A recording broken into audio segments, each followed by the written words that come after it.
We will start with Core Java first, then we will Okay, move ahead. Okay. sure. Okay. So, how much you will rate yourself in Core Java?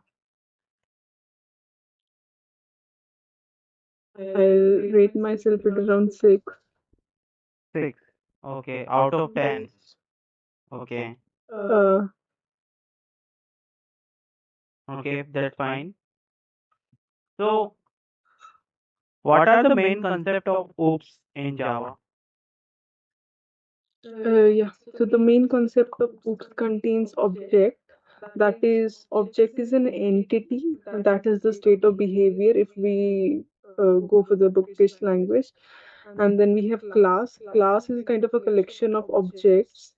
So it is kind of a blueprint from which an individual object is created.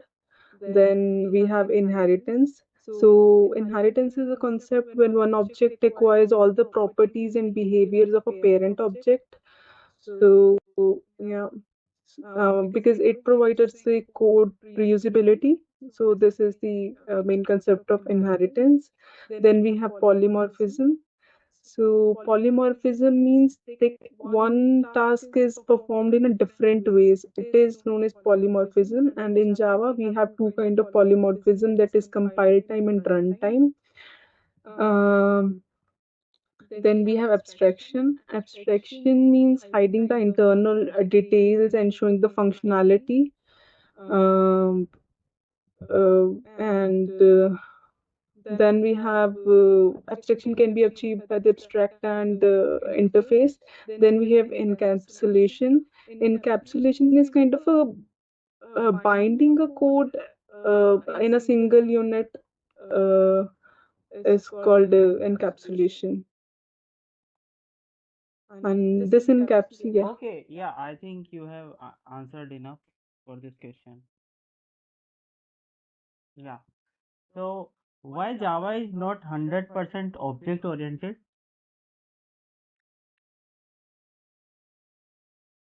Hello? Hello? yeah. Hello. I'm sorry, there was some network issue. No problem, no problem. Yeah, so I was asking why Java is not 100% object oriented language. Java is not 100% object-oriented language because of primitive data types. So primitive data types are not considered as objects. So we use those primitive data types like int, char, uh, and those boolean everything in Java. That's why it's not object-oriented. For that we have wrapper classes. For int we have integer, and likewise we have wrapper classes as a which act as an object for them. Okay.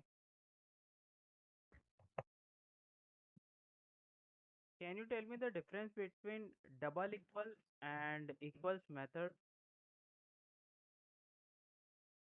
So double equal methods will tell you the reference. It will compare the reference, the reference of an object, and equals method will compare the value of an object. So yeah, so this we can use this double equal operator when we have to compare reference, and and if we need to compare the content, we use that equals method. Okay.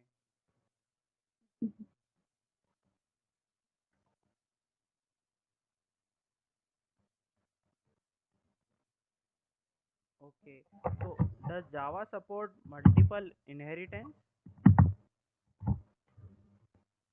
No, Java does not support multiple inheritance. So for this multiple inheritance, we have interfaces in place so that we can implement multiple interfaces at times, but we can't extend multiple classes. We can extend one classes at a time. Okay. Can we override a static class in Java? No, we can't. No, can't override static class. Okay. Sorry, static methods. I want to say static. Static method in class, yes. Yeah. Okay. What is marker is interface? So marker interface is it is a blank interface actually. So there is no implementation inside that marker interface. Uh, and marker interface, if I'll tell you, it is just kind of a serializable and clonable our marker interface. It will just tell our program that we need certain properties, that this thing needs to be serialized. So I mean, it give us that properties only. Okay. Mhm. Okay. So, what type of collections have you used till now? So I have used like hash set. I have used hash map as well, and array list as well. Can you tell me the internal working of hash map? Internal working of hash map. Yeah. So internal working of hash map work like, for example, in a hash map, if we uh, so hash map contains two methods, right? That is hash code and equals. So it works with the help of those methods.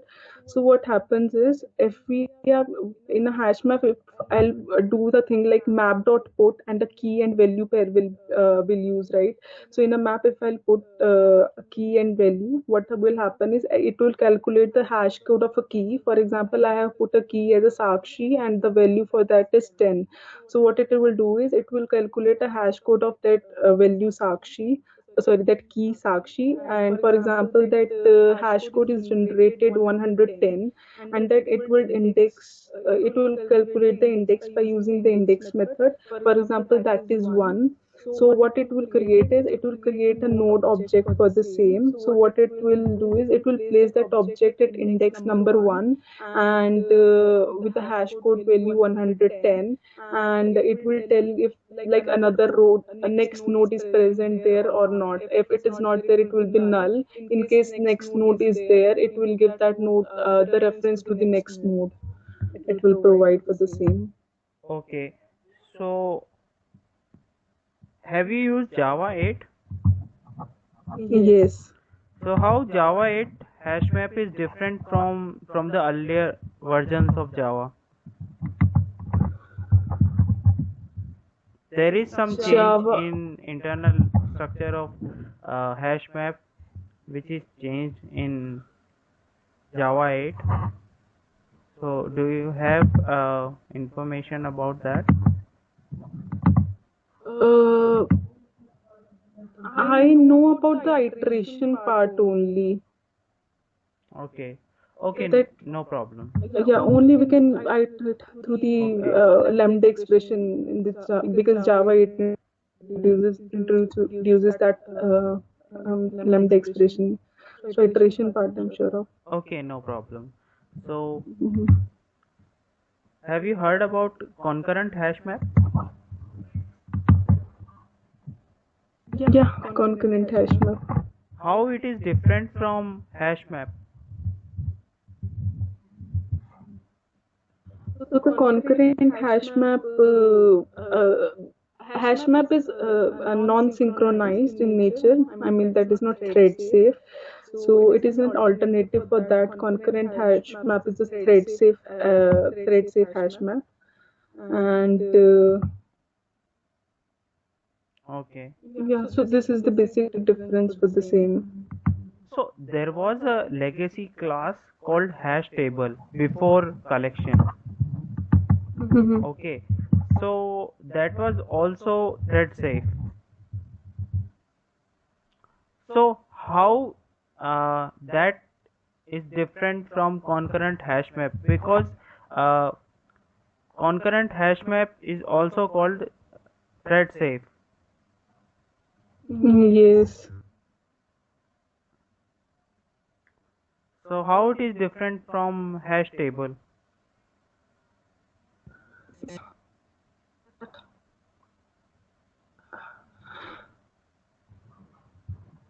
So So there was some difference with the locking approach for the same.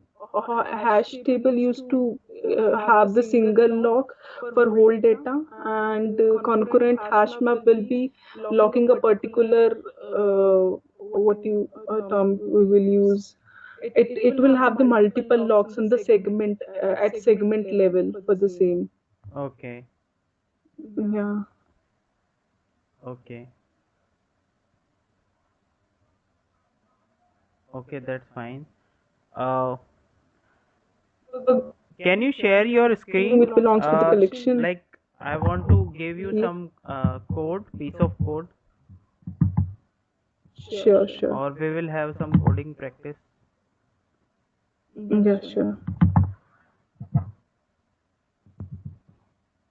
on Notepad. I'm sharing just a second.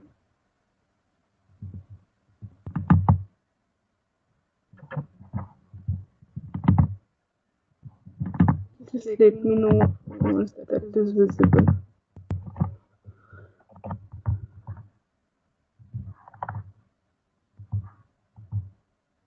Okay. Yeah, it is visible.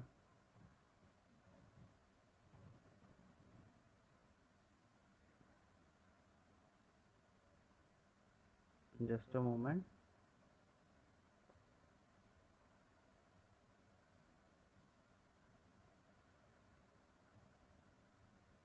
Okay. So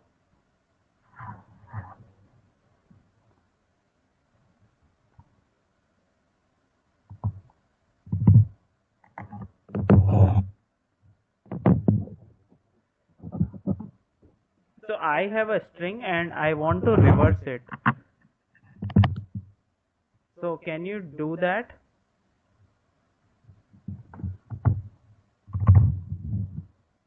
So I suppose I have a string, anything, a string name, and I want to reverse it with each and every character should be reversed.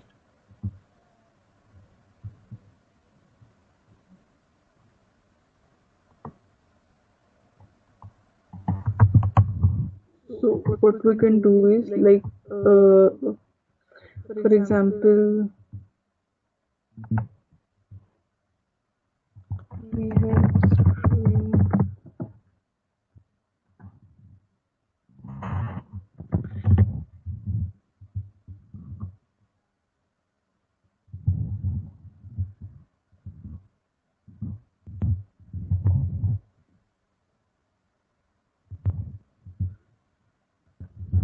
Like string this.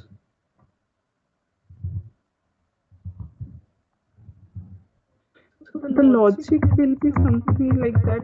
We can have like for loop for the same. So we can have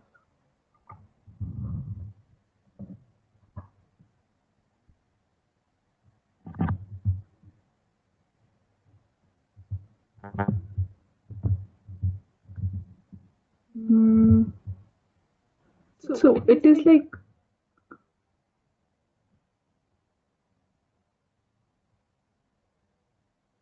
I mean, we can use the reverse method, right? Yeah.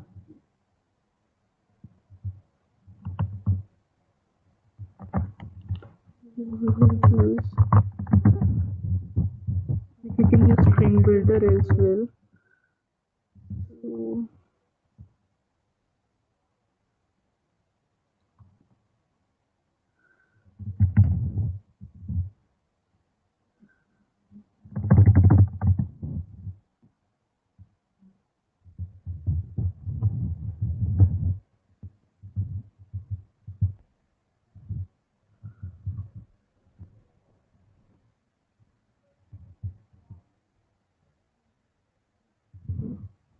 we have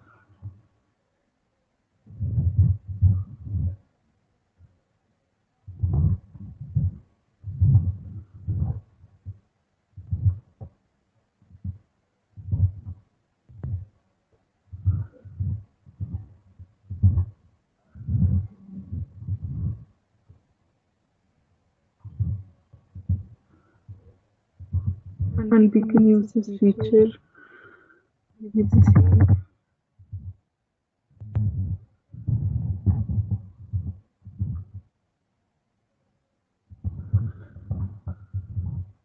After that, we can just check that reverse thing with SOPL Okay. and we can provide this ABC. Okay, that's fine. Yeah, but there's no need to append. If you want to create a new string builder with the same value, you can use any of the constructor of string builder, and you can pass the string. You understood? Okay, at the time of creation Yeah, only, yeah. right? At the time of Mhm. creation, after new string builder, you can pass the The XYZ value in XYZ. bracket. So it will create a new string builder with the same value. So that is the that is the way with reverse method. You have done with Mhm. reverse method. So you can do it without reverse method as well. For the for loop we can go for the length of a string, right? And for the each for I is equals to the, I mean, Yeah, yeah, we'll correct. iterate over the length, whole length, and Yes, you are correct. Okay. So have you worked with Java 8?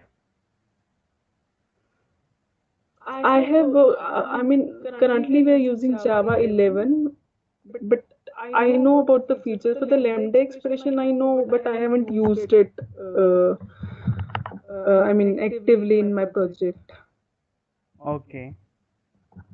Mhm. And any of the stream API can you code like using stream API?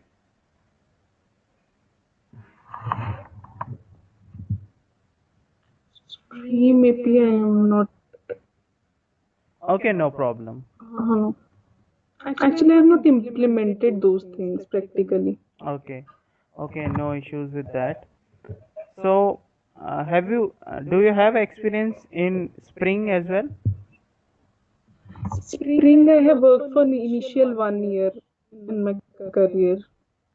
Okay, So it was like for the initial 1 year, I was a part of a Spring. I mean, I use Spring. So currently, my project uses struts. struts. Yes. Okay. So, can you tell me the working and flow of struts?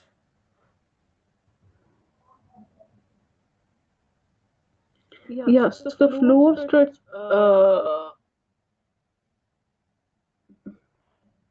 Yeah. Let So me the let flow of. me let me rephrase my question. Mhm. So you can tell any uh, framework which is based on dispatcher servlet.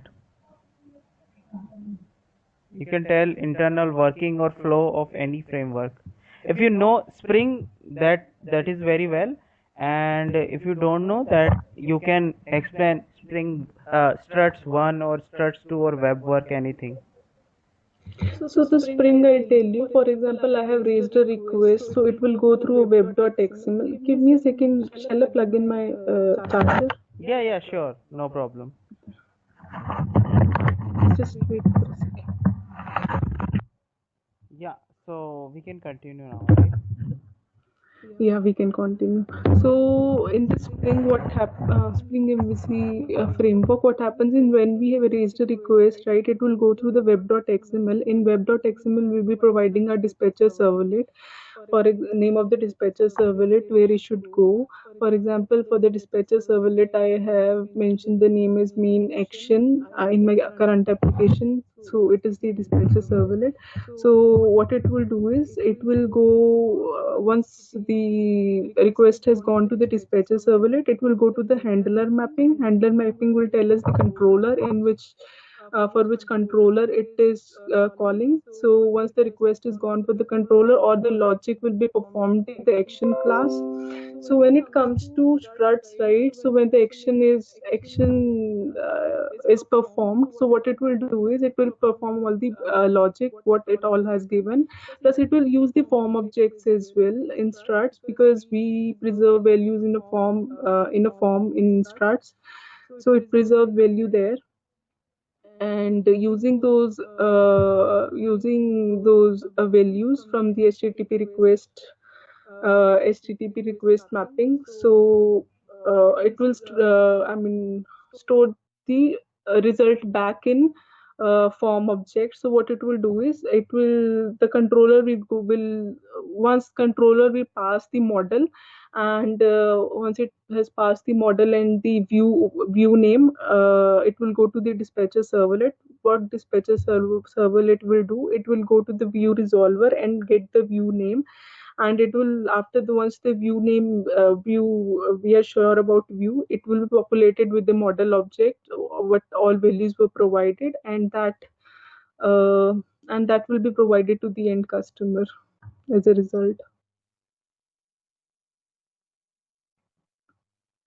So what happens is, if I explain you in my application, so we have this configuration file. In a configuration file, we have this mapping done. For example, if my this page is ending with this URL, hash this URL, for example, hash login.do. So what it will do is, it has the mapping, like this will be the action class where it need to go, and this is the parameter, I mean which method it needs to call for that action class, and what is the form for that, and in case of success and failure, which JSP pages should be rendered for the same. Yeah. Okay. Okay. Yeah, fine.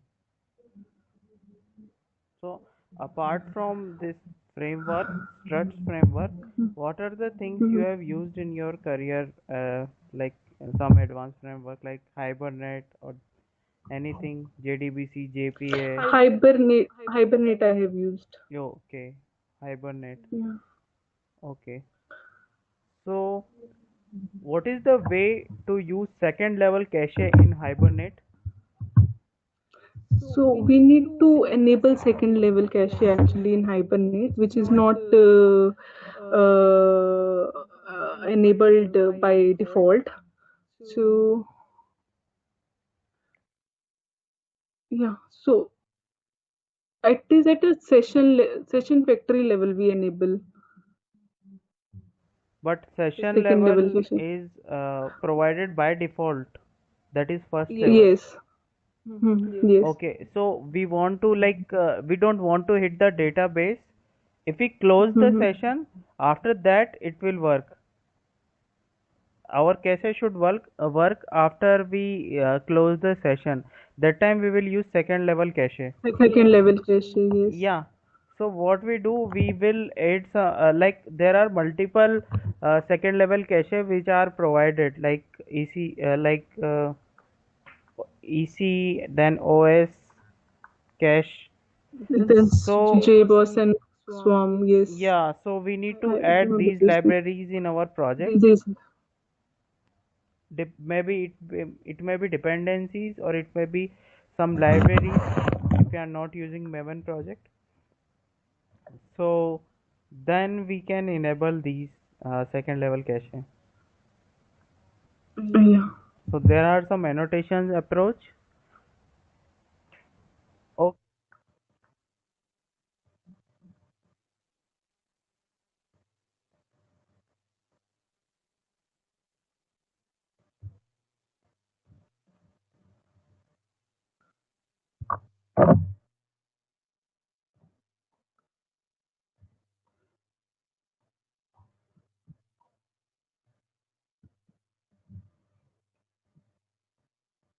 So yeah, singleton design pattern I am aware of. So it was like a singleton design pattern is a kind of a pattern where we'll have only a single instance per JVM. So yeah, that's the singleton design pattern. So for how to do shall I tell you that how to achieve that singleton design pattern? no.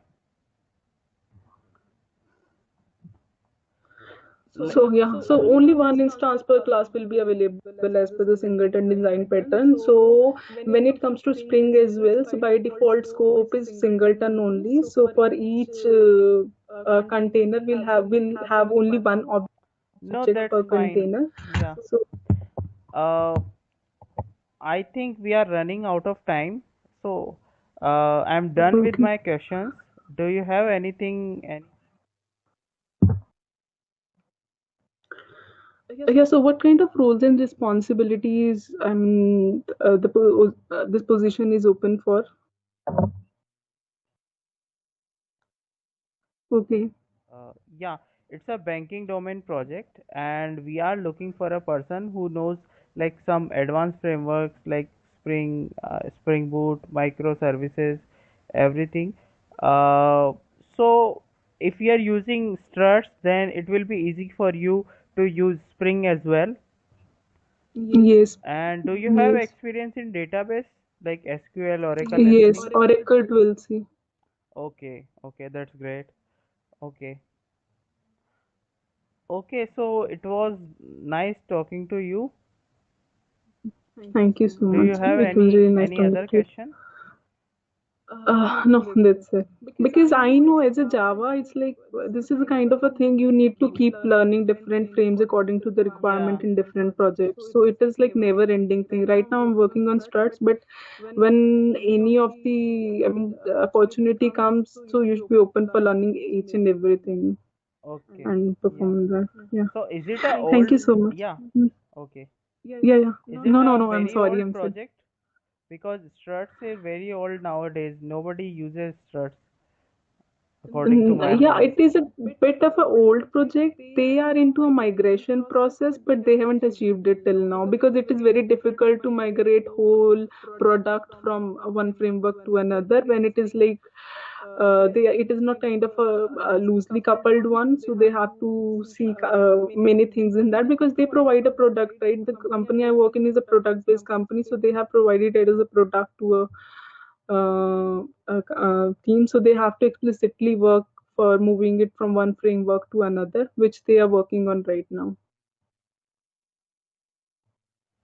Okay. Yeah. So apart from that, I have very some suggestions for you. Like for you need to prepare. Uh, you need to pick any framework and you need to prepare on that. At least for Okay, interview point of view. okay. Okay. Sure, I'll do that. I'll Apart from definitely that, keep that I in mind. feel that you answered like core Java questions you have answered, and these uh, Java 8 also you need to prepare. Prepare, okay. The practical knowledge I should Yes. have. The theoretical I have. Okay, fine. Yeah, yeah. That's Practical knowledge, the coding thing, okay. coding of using of stream APIs, Lambda expressions, everything. I'll definitely learn all these things. Yeah, yeah. So you I'll just can, keep yeah, practicing. you can refer from the internet. You will get all the knowledge. Okay. Okay. Yeah. Thank you so much, Shakshi. Thank you so much. It was really nice talking to you. Thank you. Bye. Bye bye.